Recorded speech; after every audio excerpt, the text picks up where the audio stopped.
Dans cette vidéo, nous allons voir comment additionner deux nombres relatifs. Alors il va falloir distinguer le cas où on additionne des nombres de même signe et le cas où on additionne des nombres de signes différents. Quand on additionne d'abord des nombres de même signe, on va regarder à partir d'un exemple. Donc ici, je vais ajouter moins 12 et moins 15. J'ajoute moins 12 et moins 15. Pour cela, je vais garder le signe commun et ajouter 12 et 15. Donc je garde le signe commun et j'ajoute les distances à 0. Voyons maintenant un deuxième exemple. J'ai plus 2,7 auquel j'ajoute plus 3,3. Je vais donc garder le signe commun, à savoir le signe plus, et ajouter les distances à 0. Je vais donc ajouter 2,7 et 3,3.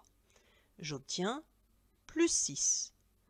En fait, cette opération, on peut aussi l'écrire de manière simplifiée puisque le signe plus n'est pas obligatoire. Et cela devient dans ce cas 2,7 plus 3,3 est égal à 6.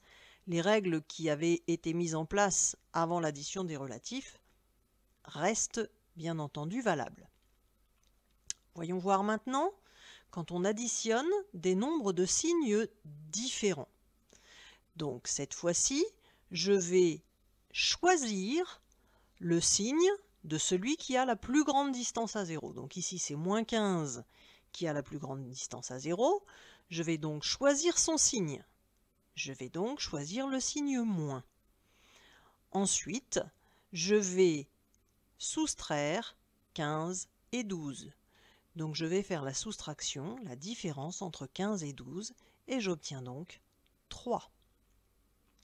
Voyons à partir d'un deuxième exemple maintenant. Donc je vais cette fois-ci ajouter moins 6,2 et 7,8. Donc moins 6,2 et plus 7,8, c'est plus 7,8 qui a la plus grande distance à 0 cette fois. Donc je vais garder le signe de ce nombre, à savoir le signe plus.